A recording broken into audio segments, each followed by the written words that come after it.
Time for a baby update. So I haven't done too many of these guys, but this is in fact going to be a record year for us to where we already had our very first colubrid clutch, which was the rhino rat snakes, which I haven't really talked a whole lot about because I'm struggling a little bit about that, but I've gotten some good advice, as well as we have had quite a few ball python clutches. In fact, I believe we're going to have 14 in total. Now, I already did one video where I talked about the first three that we had, that we hit some really cool stuff, some very first ball pythons that we had, including a bamboo bell clutch, a banana highway clutch, and a calico orange dream clutch. So now I'm going to talk about the next. It was going to be three, but in fact, it turns out this next one that's actually not due for another day, they've all already pipped out, so we'll just kind of show those really quick. So the first one that came out is looking kind of grumpy, is this one right here. So we had a GHI 2 lesser, just the two single genes, both codominant, not codominant, incomplete dominant, and we did not hit, we actually hit the true odds for this one. So out of the 5 babies, we hit 1 normal, we hit 2 lessers, 1 GHI, and 1 GHI lesser. Now, I'm actually gonna put that one back a little bit, so you forgive me, little guy, don't be mad, don't be mad, don't be mad. I absolutely love stupid flies. I love what GHI and a lot of the Bell line like to do. So the Bell, so the Mojaves, the Lessers, the Butters, the Bamboos. I love what GHI does to those combos. And GHI Mojave is one of my favorite combos, but I think I actually like GHI Lesser. It tends not to have as solid lines along the back like the GHI Mojave does. But I like the lesser because it kind of gives it a higher contrast that I really like. And it seems like it kind of holds a little bit more gray than it does kind of the tannish brown as they get older. So just really like this one. The next one is honestly a little bit of a disappointment, which kind of sucks. So for a very long time, we had a pied, what we thought was male, just like a medium to low white expression pied, what we thought was male. Even like popped it looked like it popped male when it was younger. And then as it turns out, it was in fact female when I threw 2 males in there and the males locked up, where I thought I was combating them a little bit, like competing for that. Because sometimes that's a little trick that you can do, to where I had two male pieds in with a het pied female, and then the 2 pied males locked up. And so this year I paired my albino pos het pied to the pied female. So theoretically, what I should have gotten was 50% pied animals, all het albino, and the other half normal, again, het albino. Unfortunately, he did not prove, at least this time, het pied. So what essentially we got are, we got 5 normal babies that are all double het for both pied and albino. So it's a little bit of a disappointment. They're all double hets, and they all hatched out pretty large, despite it being her very first clutch. She was a significantly older and larger female, so she did really well. She went right back on food, and all of her babies are all taking food as well very quickly. So a little bit of a disappointment. We're going to try them again next year, or the following year, because I like to give my girls time off. Even with the ball pythons, that a lot of people don't. As long as they're eating back again, they'll usually breed them year to year. I like to give them a year off, just because it's a little bit healthier for the animals. So we'll try him again, and if again he proves out not het, we'll see. I did pick up a pied het albino.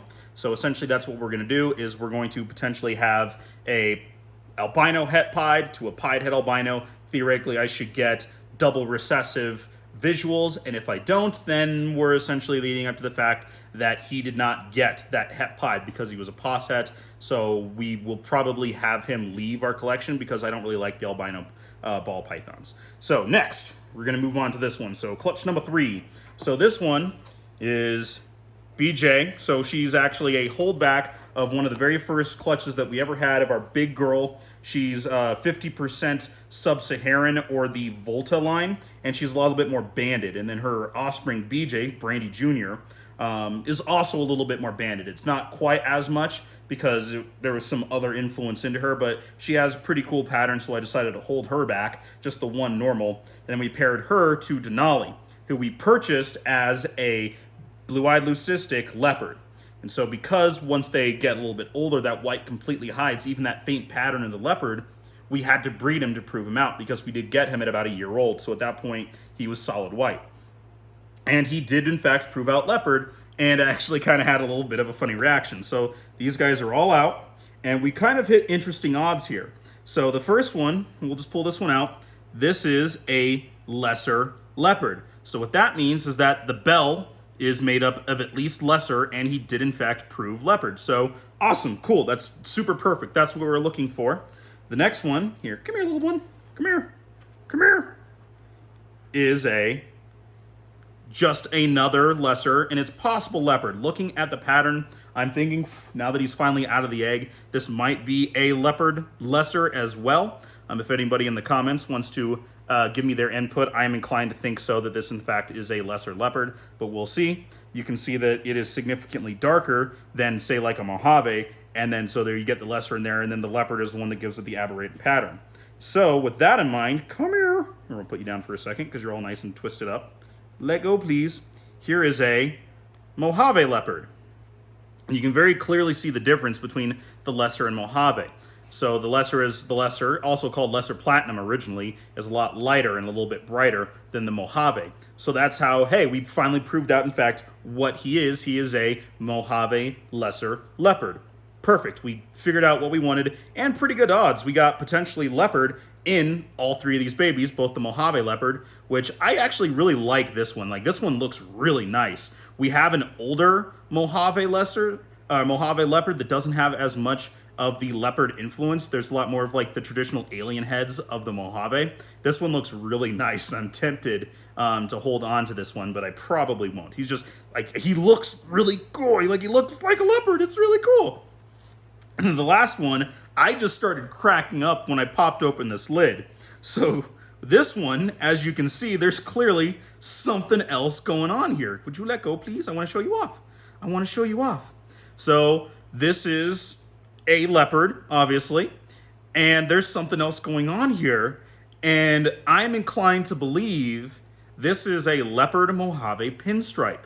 And the reason why I'm inclined to believe that is we actually have an adult leopard Mojave pinstripe, which is actually called a civet ball python, and that is Reno, and she is the mother of our bamboo bell clutch, to where we got a bunch of really cool ones, including a blue-eyed leucistic. So we got a bamboo Mojave leopard pinstripe, and then we got a couple other ones too that you can tell are the bamboo leopard pins.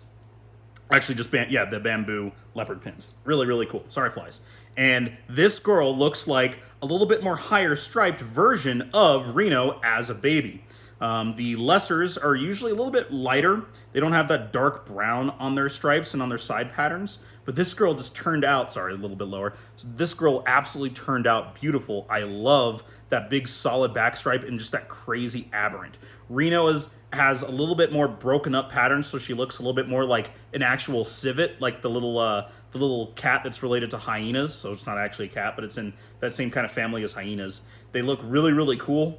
Absolutely beautiful animal. And Travis, if you are watching, hey, just so you know, since I kind of snuck Reno out from under you when she was a baby, I have this one. Haven't sexed them. I always sex them after they shed because I'm just god-awful at it, but that's usually what I do. So, pretty cool little clutch. Really happy with this one. Didn't do a whole lot with recessives this year, which is perfectly fine because I like a lot of the incomplete dominant traits, so we got that. So, really, really cool. And then this last one right here. So this is Virginia to Tucson. So Tucson is that Mojave leopard that we talked about. And then I just paired him to a very large, just single gene Enchi, just because I like Mojave lesser combos, and Enchi can kind of clean that up sometimes. So they all pipped out. So we don't really know for sure what everybody is, but Virginia being a proven breeder for like 4 or 5 times over, I'm really interested to see kind of what they got. All of the babies pipped early. By a day and a half-ish. And actually, that's not true. This is the only one that hasn't pipped quite yet. We have 1, 2, 3, 4, 5, 6, 7, 8, and there's actually a 9th one tucked under this one right here. And all 8 have pipped with the exception of this one, so I'm just going to kind of rub it a little bit. And cursory, just looking, let's see if we can kind of see. Right here, this is what I'm pretty sure is at least a leopard. We don't know if there's anything else going on here, but I'm inclined to think it's a leopard enchi, but we'll see. I don't like to do egg cutting a whole lot unless like this one doesn't pip in the next like day or two. Then I'll just give it a nice little slit to just make sure that it doesn't like drown in the egg or anything like that. So there we go. Just a cool little baby update for you guys. I'll probably do another one as we get a few more. We got them kind of spaced out. It was like 2 or 3 every week or week and a half. And then it was like a 2 to 3 week span. So we have another few that are going to be born the first week or two, the first week of October, another couple that are going to be born the last week of October, and then a couple that are going to be born into November. And a lot of them do have fun little cool stories that I'll be happy to share with you guys as we go along. So obviously none of these guys will be available until they have until they have shedded a couple times and they have consistently eaten several times in a row. So for instance, like this little one took its very first meal right away, so it shed. 2 days later, it took its very first meal. If it eats 2 more times consistently, then I'll say, okay, this one's ready to go.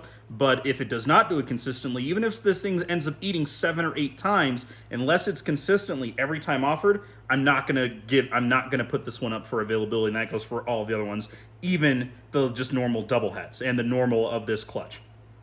So in case anybody is asking for like that, I will probably hold on to most of them until after the very first show that I'm going to bring them to, which is in November up in Loveland, Colorado, that I'll be doing. I'll be vending with these guys, hopefully the rhino rat snakes, but we'll see because I'm going to be much more protective of them and I want to make sure they're super stable before they go. Most of them are eating consistently, but one still hasn't, and they're all still on fish and frogs. So I want to see if I can get them switched over to rodents before I move them. But yeah, so just really cool. If you guys want to check out me there, you absolutely can. Shameless plug. I'll be doing some more educational stuff as well as coordinating with a couple other really cool educational presenters, as well as I'll have these guys, merch, and a couple other really cool stuff that I'll be bringing along with me. So shameless plug for the Show Me Snakes show up in Loveland in November. You can come see me, just say hi. You can see all these really cool guys, plus all of the other babies that I already showed off.